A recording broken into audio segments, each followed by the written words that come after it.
মুভিটি শুরু ফ্ল্যাশব্যাক দেওয়া হয়। সময়টা তখন 1904 পুলিশ যখন খবর পায় এই বাড়িতে যে কোনো ঝামেলা আছে, তখন তারা তাদের একটি টিম নিয়ে সেই বাড়িতে চলে আসে। সেই বাড়িতে আসার পর তারা দেখতে পায় একটি রুম থেকে ধোঁয়া বের হচ্ছে।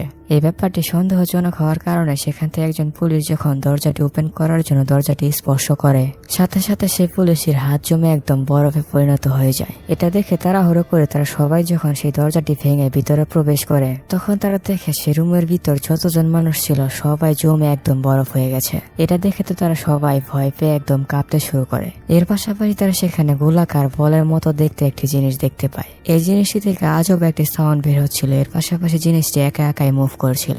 এটা দেখে সেখান থেকে একজন পুলিশ যখন সেই জিনিসটি স্পর্শ করে, সাথে সাথে বরফে জমে থাকা সকল মানুষ একা একাই ব্লাস্ট হতে থাকে। তখন আমরা বুঝতে পারি এই জিনিসটির ভিতর অনেক ভয়ানক একটি আত্মাকে বন্দী করে রাখা হয়েছে। সো যাই হোক, এরপর আমাদেরকে প্রেজেন্ট টাইমে নিয়ে আসা হয়। প্রেজেন্ট টাইমে আমরা দেখতে পাই নতুন গোস্ট ব্লাস্টার টিম একটি ভূতকে ফলো করছে। তাদের এই টিমে গ্যারির গার্লফ্রেন্ড সোফি আর তার মেয়ে আর ছেলে ছিল। সোফির মেয়ের নাম ফবি আর তার ছেলের নাম হলো ট্রেভর। তারা সবাই মিলে অনেক বড় একটি ড্রাগন মনস্টারকে ফলো করছিল। মনস্টারটিকে চেজিং এর এক পর্যায়ে ফবি গাড়ি থেকে বেরিয়ে আসে।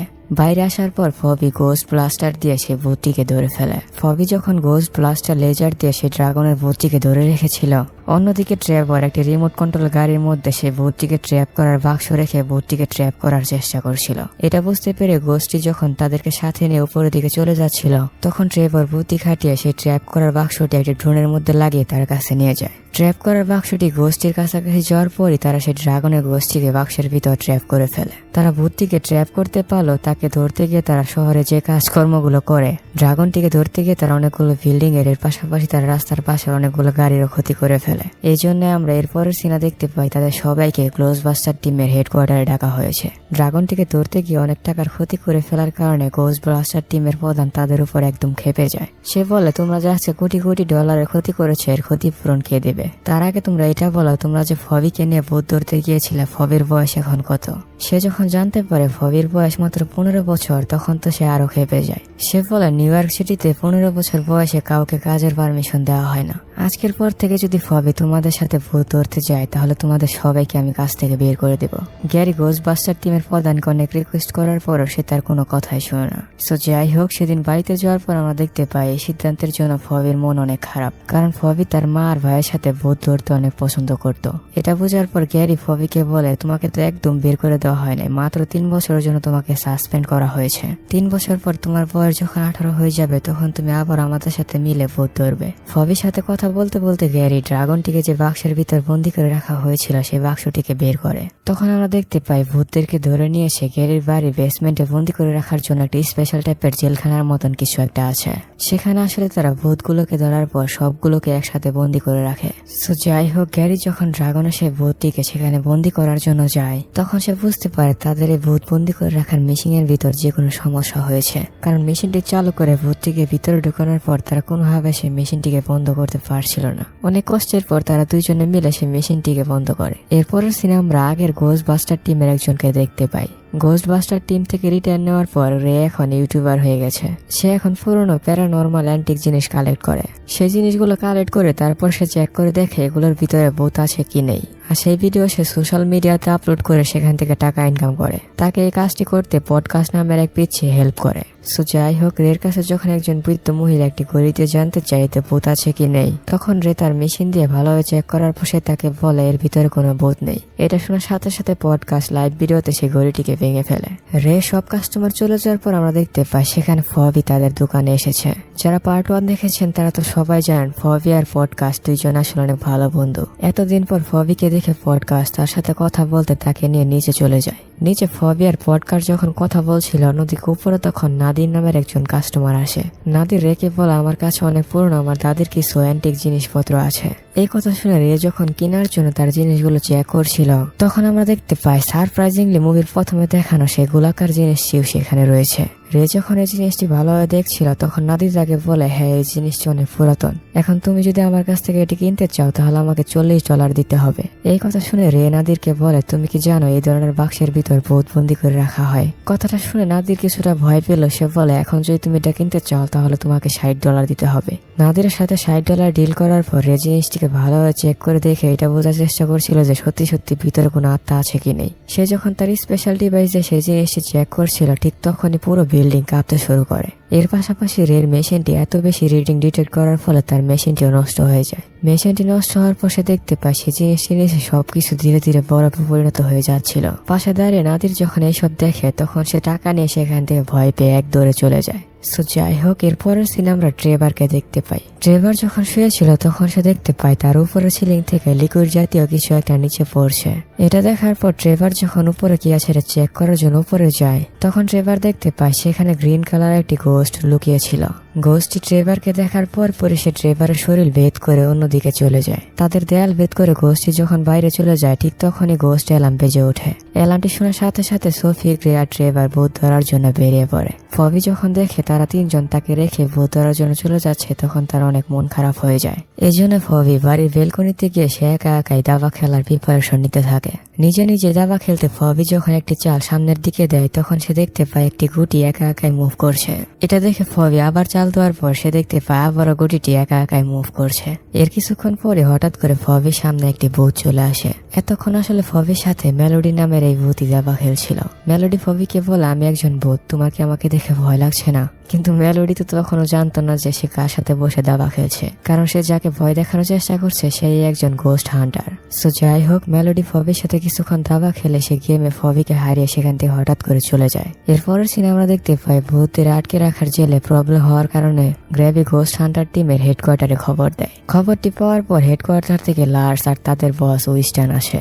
লার্স আসলে গোস্ট হান্টার হেডকোয়ার্টারের একজন সায়েন্টিস্ট আর উইস্টান হলো একজন অবসরপ্রাপ্ত গোস্ট হান্টার। সেখানে আসার পর সবকিছু ভালোভাবে চেক করার পর লার্স তাদেরকে বলে, অনেক বছর আগে বিল্ডিং এ একটি হামলা হয়েছিল আর সেই হামলার জন্য হয়তোবা বিল্ডিং এ ফাটল ধরেছে। উইস্টান তখন সোফিকে বলে, তুমি হয়তোবা জানো না তোমার বাবা একজন গোস্ট হান্টার ছিল। সে আমাদের সাথে মিলে তোমাদের বাড়ির বেসমেন্টে ভূতদেরকে ধরার পর তাদেরকে বন্দি করে রাখার জন্য এখানে একটি কয়েদখানা তৈরি করেছে। অনেক বছর আগে যখন এই বিল্ডিং একবার আক্রমণ হয়েছিল ঠিক তখনই আমি এই বিল্ডিং এর জন্য আরেকটি অল্টারনেটিভ বিল্ডিং তৈরি করতে শুরু করেছি, কারণ আমি জানতাম যে কোনো সময় একটি দুর্ঘটনার ফলে এই বিল্ডিংটি নষ্ট হয়ে যেতে পারে। এই কথা বলে উইনস্টন সবাইকে সাথে করে তার নতুন ল্যাবে নিয়ে যায়। সেখানে যাওয়ার পর গ্র্যাবি দেখতে পায় সম্পূর্ণ জায়গাটি প্যারানর্মাল জিনিস দিয়ে একদম ভরা। এখানে শুধুমাত্র তারা ভূতদেরকে ধরেই না, এর পাশাপাশি তারা ভূতদের উপর রিসার্চও করে। সো যাই হোক, সায়েন্টিস্ট লার গ্র্যাবিকে কিছু জিনিস দেখিয়ে বলে এই সব জিনিসের ভিতর কোনো না কোনো আত্মা রয়েছে। এর পাশাপাশি একটি মেশিন দেখিয়ে বলে আমি এই মেশিনের মাধ্যমে এইসব জিনিস থেকে সব আত্মাদেরকে আলাদা করতে পারি। এই কথা বলে লার সেখান থেকে একটি টোস্টার উঠিয়ে সেই মেশিনের ভিতর দিয়ে দেয়। তারপর লার সেই মেশিনটি ইউজ করে সেই টোস্টারটির ভিতর থেকে আত্মা বের করে ফেলে। আত্মাটিকে আলাদা করার পর তারা সেই আত্মাটিকে সেখান থেকে সোজা জেলে পাঠিয়ে দেয়। তাদের এই নতুন টেকনোলজি দেখে গ্র্যাবি তো একদম অবাক হয়ে যায়। সো যাই হোক, কিছুক্ষণ পর আমরা দেখতে পাই অ্যান্টিক কালেক্টর রে সেই পুরোনো গোলাকার জিনিসটি নিয়ে সেখানে চলে আসছে। সেই জিনিসটি দেখার পর এই জিনিসের ভিতরে আসলে কোন আত্মা আছে এটা দেখার জন্য সবাই অনেক এক্সাইটেড ছিল। আর অনেকদিন পর গ্র্যাবি যখন রেকে দেখে তখন তো সে অনেক খুশি। তারা সবাই মিলে যখন বেসমেন্টে যায় তখন তারা সেখানে রেড গোস্ট নামের একটি ভূত দেখতে পায়। রেড গোস্ট নামের এই ভূতটি আসলে যে কোনো জিনিসের ভিতরে গিয়ে সেই জিনিসটিকে কন্ট্রোল করতে পারতো। সো যাই হোক, সেখান থেকে বাড়িতে ফেরার পর সেদিন রাতে আবারও একটি গোস্টের অ্যালার্ম বাজে। কলটি পাওয়ার পরই গ্রেভি সোফিয়া ট্রেভারকে নিয়ে ভূতটিকে ধরার জন্য বেরিয়ে পড়ে। আজকে ফবিকে না নিয়ে চলে যাওয়ার ফলে ফবি যখন মন খারাপ করে বাড়িতে একাই বসেছিল ঠিক তখনই আবারও আরেকটি গোস্ট অ্যালার্ম বেজে ওঠে।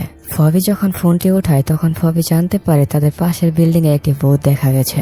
খবরটি পাওয়ার পরই ফবি ডিসাইড করে সে তার বন্ধু পডকাস্টে নিয়ে সেই ভূতটিকে ধরার জন্য বেরিয়ে পড়বে। ফবি যখন পডকাস্টের সাথে নিয়ে ভূত ধরার জন্য বেরিয়ে পড়ে আর অন্যদিকে তখন লেভে লার সে গোলাকার জিনিসটিকে তার স্পেশাল টাইপের ডিভাইসের ভিতর ভরে সেখান থেকে আত্মা বের করার চেষ্টা করছিল।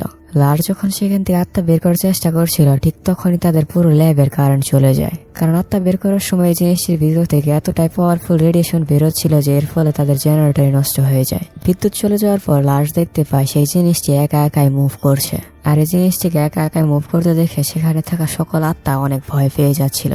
এটা দেখে লার্স তাড়াহুড়ো করে সেই জিনিসটিকে সেই ডিভাইসের ভিতর থেকে বের করার জন্য যায়। লার্স যখন এই জিনিসটিকে টাচ করে সাথে সাথে তার হাতে একদম বরফে জমে যায়। তার হাতটি বরফ হয়ে যাওয়ার পর সেই জিনিসটি যখন নিচে পড়ে তখন সেই জিনিসটি আস্তে আস্তে নিচের ফ্লোরকেও জমিয়ে দিচ্ছিল। আর অন্যদিকে ফবি তখন সেই ভূতটিকে ধরার জন্য একটি রেস্টুরেন্টে যায়। সেখানে যাওয়ার পর ফবি দেখতে পায় সারপ্রাইজিংলি এই ভূতটি আর কেউ নাই, ভূতটি হলো তার সাথে দাবা খেলা সেই ভূতটি। আর কোনো উপায় না থাকার কারণে ফবি যখন মেলোডি নামে সেই ভূতটিকে ধরতে যায় তখন সেই ভূতটি সেখান থেকে পালিয়ে যায়। মেলোডিকে ধরতে গিয়ে ফবি না চাইতে হোটেলে অনেক ক্ষতি করে ফেলে। এই জন্য ফবি যখন মন খারাপ করে বাড়িতে চলে আসে তখন ফবি দেখতে পায় সেই ভূতটি তার জানালার সামনে দাঁড়িয়ে আছে। তাকে সেখানে দেখে ফবি তাকে ভিতরে আসতে বলে। এর পাশাপাশি ফবি তাকে ধরতে যাওয়ার জন্য তার কাছে সরি বলে। ফবি যখন মেলোডিকে তার পুরো বাড়ি ভালোভাবে ঘুরিয়ে দেখাচ্ছিল তখন এক পর্যায়ে তারা যখন বেসমেন্টে যায় তখন মেলোডি ফবিকে সেই জেলখানাটি দেখিয়ে বলে এই জিনিসটা কি। ফবি তখন তাকে জানায় এই জিনিসটি হলো একটি কয়েদখানা। আর এই জিনিসটিকে অনেক বছর আগে তার নানা ভূতদেরকে ধরে এখানে বন্দি করে রাখার জন্য তৈরি করেছিল, কারণ সব ভূত তার মেলোডির মতন ভালো না, অনেক ভূত মানুষের ক্ষতিও করতে চায়। সো যাই হোক, মেলোডি যখন ফবির পুরো বাড়ি ভালোভাবে দেখে সেখান থেকে চলে যাচ্ছিল তখন আমরা বুঝতে পারি এই মেলোডির উদ্দেশ্য আসলে মোটেও ভালো না, কারণ মেলোডি আসলে অনেক পাওয়ারফুল একজন শয়তানের হয়ে কাজ করত। সে শয়তানটি মেলোডিকে ইউজ করে ফবিকে দিয়ে যে কোনো বড় ধরনের ঝামেলা পাকানোর চেষ্টা করছিল। শয়তানটি মেলোডিকে বলে যত তাড়াতাড়ি সম্ভব তোমাকে দেয়া সেই কাজটি কমপ্লিট করো, নয়তোবা তোমাকে মেরে ফেলবো। তার কথা মতো কাজ করা ছাড়া মেলোডির হাতে আর কোনো উপায় ছিল না। সো যাই হোক, এদিকে ল্যাবে তখন লার্স সেই জিনিসের ব্যাপারে সবাইকে ভালোভাবে খুলে বলছিল। সে কিছু এক্সপেরিমেন্ট করে সবাইকে বলে যে এই জিনিসটিকে যদি আগুনে হিট দেওয়া হয় তাহলে জিনিসটি ধীরে ধীরে বরফে পরিণত হয়ে যায়। এর পাশাপাশি লার্স যখন সেই জিনিসটিকে কিছু ভূতের কাছে নেয় তখন তারা দেখতে পায় সামহাও এই জিনিসটি সব আত্মাদেরকে তার নিজের দিকে আকৃষ্ট করছে। এইসব দেখার পর ট্রেভার তাদের সবাইকে বলে এখন আমাদের এই জিনিসে যে নিয়ে আসছিল তাকে ধরতে হবে। এই জন্যই তারা সেখান থেকে সোজা নাদিমের বাড়িতে চলে যায়। বাড়িতে যাওয়ার পর তারা যখন নাদিমের কাছে জানতে চায় এই জিনিসটি তুমি কোথায় পেয়েছো, তখন নাদিম তাদেরকে বলে এই জিনিসটি আসলে তার দাদির ছিল, তার দাদি একজন ইন্ডিয়ান নাগরিক ছিল। তারা যখন নাদিমের কাছে তার দাদির রুম দেখতে চায় তখন নাদিম তাদেরকে সাথে নিয়ে তার দাদির রুমে নিয়ে যায়। সেই রুমটি দেখার পর তারা সবাই তো একদম অবাক, কারণ রুমটিকে দেখে মনে হচ্ছিল এই রুমটি প্রাচীনকালের অনেক বড় একজন যোদ্ধার রুম। সেই রুমের মধ্যে তারা স্পেশাল টাইপের একটি স্যুটও পায়। এর পাশাপাশি তারা সেই জিনিসটি যেখানে রাখা হয়েছিল সেই জায়গাটিও দেখতে পায়। সো যাই হোক, তারা যখন ঘোষ ডিটেক্টর মেশিন দিয়ে নাদিরকে চেক করে তখন তারা দেখতে পায় নাদিরের শরীর থেকে অনেক পাওয়ারফুল রেডিয়েশন আসছে। এটা দেখার পর তারা নাদিরকে নিয়ে সোজা তাদের ল্যাবে চলে যায়। আর এদিকে রেড দোকানে ফবির এর সাথে সে গোলাকার জিনিসটি নিয়ে আলোচনা করছিল। তখন পডকাস্ট ইউটিউব থেকে একটি ভিডিও নিয়ে তাদের সবাইকে দেখায়। এই ভিডিওটি মূলত মেলোডির সাথে সেই শয়তানটি যখন কথা বলছিল তখন রেকর্ড করা হয়েছিল।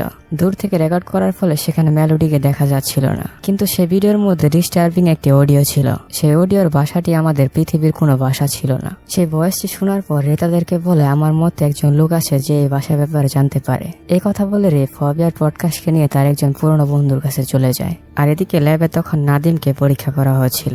নাদিমের ভিতর কোনো আত্মা আছে কিনা তারা এটা চেক করতে নাদিমকে খেপাতে থাকে। তারা যখন দেখে নাদিম যতই খেপে যাচ্ছে ততই তাদের পাশে সে আগুনটি বেড়ে যাচ্ছে, তখন তারা বুঝতে পারে নাদিম আর আগুন সামহাও কানেক্টেড। আর এদিকে রে ফবিক আর পডকাস্টকে নিয়ে যখন তার বন্ধুর কাছে যায় তখন অডিওটি শোনার পর এর বন্ধু রেকে বলে পৃথিবীতে মাত্র 5 জন লোক এই ভাষাটি বুঝতে পারে। অডিওর পাশাপাশি এর বন্ধুকে তারা যখন সেই গোলকের ছবি দেখায় তখন সে বলে এই গোলকটিকে আমি একটি বইয়ের মধ্যে দেখেছি।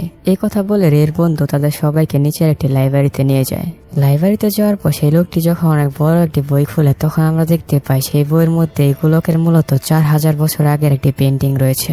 এই ছবি দেখে সেই লোকটি তাদেরকে বলে এই জিনিসটি আসলে গারাক নামের অনেক পাওয়ারফুল একটি ডেভিলের সাথে কানেক্টেড। আজ থেকে 4000 বছর আগে গারাক নামের এই ডেভিল একজন রাজার জন্য অনেক বড় একটি যুদ্ধ জয় করে। সেদিন রাজা যখন গারাকের এই পাওয়ার দেখে তখন সে মনে মনে নিজে অনেক ভয়ে ছিল, কারণ সে সবসময় মনে মনে ভাবতো গারাক একদিন তার বিরুদ্ধে গিয়ে তার সম্পূর্ণ রাজ্য হাতিয়ে নেবে। এজন্য সে রাজা ভয় পেয়ে কিছু ফায়ার মাস্টারকে তাদের রাজ্যে ডাকে। 4 জন ফায়ার মাস্টার মিলে তাদের ফায়ার পাওয়ার ইউজ করে গারাককে একটি গোলকের ভিতর বন্দী করে ফেলে। তারপর থেকে আজ পর্যন্ত সে গোলকটির দেখাশোনার দায়িত্বে ছিল ফায়ার মাস্টারদের পরিবার। এই কথা বলে সে 120 বছর আগে একটি রেকর্ডার বের করে প্লে করে। সেই টেপটি প্লে করার পর তারা শুনতে পারে আজ থেকে 120 বছর আগে একবার গারাক ফিরে আসার চেষ্টা করেছিল। তার সাথে বেমানি হওয়ার কারণে সে আসলে তখন সম্পূর্ণ পৃথিবীকে জমিয়ে দেওয়ার চেষ্টা করেছিল, কিন্তু একজন ফায়ার মাস্টার তাকে থামিয়ে আবারও বন্দী করে ফেলে। তারা গারাকের ব্যাপারে আর কিছু জানার আগে সেখানে একটি রেড গোস্ট চলে আসে। এই রেড গোস্টটি আসলে গারাকের হয়ে কাজ করছিল।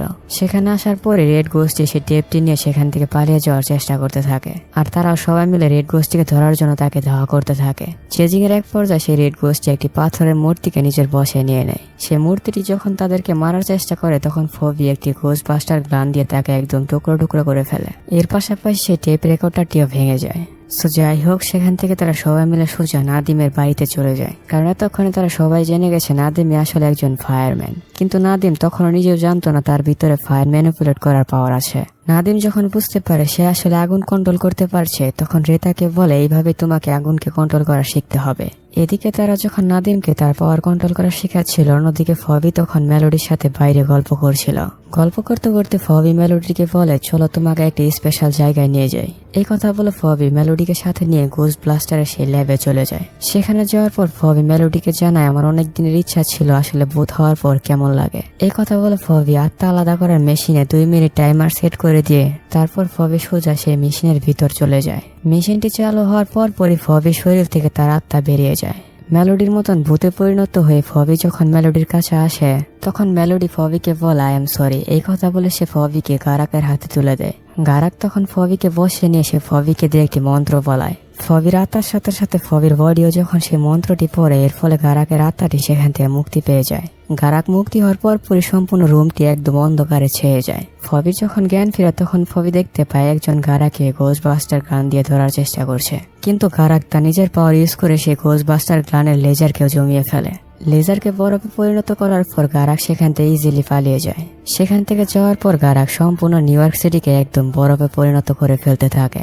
ধীরে ধীরে সম্পূর্ণ নিউ ইয়র্ক সিটি যখন জমে যাচ্ছিল, এটা দেখার পর সম্পূর্ণ গোস্টবাস্টার টিম সোফির বাড়ি বেসমেন্টে জড়ো হয়। তারা সবাই মিলে তখন প্ল্যান করতে থাকে কিভাবে তারা গারাককে থামাবে। পডকাস্ট তখন নাদিমকে দেখিয়ে বলে চিন্তার কোনো কারণে আমাদের কাছে ফায়ার মাস্টার আছে, কিন্তু তাদের ফায়ার মাস্টার যে ভালো হয় মোমবাতিও জ্বালাতে পারে না। এটা দেখার পর গ্রেভি সবাইকে বলে সবাই সবার গোস্টবাস্টার গান হাতে নাও। তারা যখন গোস্টবাস্টার গান নিয়ে প্রিপারেশন নিচ্ছিল ঠিক তখন সেখানে হঠাৎ করে একটি রেড গোস্ট চলে আসে। রেড গোস্টটি আসার পর সেই জিনিসটি একের পর এক জিনিস কন্ট্রোল করে তাদেরকে মারার চেষ্টা করছিল। এক পর্যায়ে রেড গোস্টটি যখন একটি গোস্টবাস্টারকে নিজের কন্ট্রোলে নিয়ে নেয় তখন সে গোস্টবাস্টার গানটি দিয়ে ট্রেভারকে মারার চেষ্টা করতে থাকে। রেড গোস্টটি যখন ট্রেভারকে মারার জন্য তার দিকে ফায়ার করে ঠিক তখনই সেখানে নাদিম চলে আসে। নাদিম তার ফায়ার পাওয়ার ইউজ করে সেই গানের লেজারকে অন্যদিকে ঘুরিয়ে দেয়। এটা দেখার পর সবাই বুঝতে পারে নাদিম এখন তার পাওয়ারকে কন্ট্রোল করতে পারছে। সো যাই হোক, সবকিছু ঠিক আছে কিনা এটা চেক করতে ফবি যখন ছাদে যায় তখন ফবির সামনে হঠাৎ করে মেলোডি চলে আসে। মেলোডি ফবিকে বলে তোমাকে ঠকিয়ে আমার এখন নিজেকে দেখে নিজেরই ঘৃণা হচ্ছে। মেলোডি যখন ফবির কাছে ক্ষমা চাচ্ছিল ঠিক তখনই সেখানে হঠাৎ করে গারাক চলে আসে। গারাকের এখানে আসার কারণ আসলে গারাক চাচ্ছিল এখান থেকে সব আত্মাদেরকে মুক্ত করে দিয়ে সে সবাইকে নিজের কন্ট্রোলে নিয়ে আসবে, কারণ গারাক জানতো গোস্টবাস্টার টিম এই বাড়ির বেসমেন্টে সব আত্মাদেরকে বন্দি করে রেখেছে। গারাককে দেখার পরই তো সম্পূর্ণ গোস্টবাস্টার টিম তাকে মারার জন্য তার দিকে লেজার ছোড়ে। লেজার ছোড়ার পরই তারা বুঝতে পারে সেই লেজারগুলো আসলে গারাকের কিছুই করতে পারছিল না, কারণ গারাক তার ফ্রোজেন পাওয়ার ইউজ করে সবগুলো লেজারকে জমিয়ে একদম নষ্ট করে দেয়। সম্পূর্ণ গোস্টবাস্টার টিম যখন মৃত্যুর জন্য অপেক্ষা করছিল ঠিক তখনই সেখানে নাদিম স্যুট বুট পরে চলে আসে। একটি দেশলাই নিয়ে এসে নাদিম গারাককে বলে বাঁচতে চাইলে এখান থেকে পালিয়ে যাও। এই কথা বলে নাদিম যখন আগুন জ্বালাবে ঠিক তখনই সে বুঝতে পারে তার মেসের আসলে গ্যাস শেষ হয়ে গেছে। সময় মতো আগুন না জ্বালাতে পারার কারণে গারাক তাদের সবাইকে সেখানে জমিয়ে ফেলে। তাদেরকে জমানোর পর গারাক সে বেসমেন্টে একটি পোর্টাল ওপেন করে ফেলে। সেই পোর্টালের মাধ্যমে তখন বেসমেন্ট থেকে হাজার হাজার আত্মা মুক্ত হয়ে যায়। এই আত্মাগুলো নিউ ইয়র্ক সিটির বিভিন্ন জায়গায় গিয়ে মানুষদেরকে একে একে মেরে ফেলছিল। উপর থেকে নিচে আসার পর ফবি যখন এগুলো দেখে তখন ফবি গারাকের দিকে লেজার ছুড়ে। গারাক ফবি লেজারও জমিয়ে যখন ফবিকে মারতে যাবে ঠিক তখনই সেখানে মেলোডি চলে আসে। মেলোডি তার পাপের প্রায়শ্চিত্ত করতে সে সেখানে আগুন জ্বালায়, আর আগুন পরই নাদির তার ফায়ার পাওয়ার ইউজ করে সে গারাককে মারার জন্য তার পিছনে একদম উঠে পড়ে লাগে। কিছুক্ষণের মধ্যে যখন আগুনের হিটের ফলে সেখানকার বরফ ধীরে ধীরে গলে যায় তখন সম্পূর্ণ গোস্টবাস্টার টিমই তাদের লেজার গান দিয়ে নাদিরকে হেল্প করতে থাকে। তারা সবাই মিলে অনেক চেষ্টা করার পর ফাইনালি তারা গারাককে সেই বেসমেন্টের ভিতর আটকে ফেলে। গারাককে বেসমেন্টের মধ্যে আটকানোর মাধ্যমে এখানে এই মুভিটি শেষ হয়ে যায়।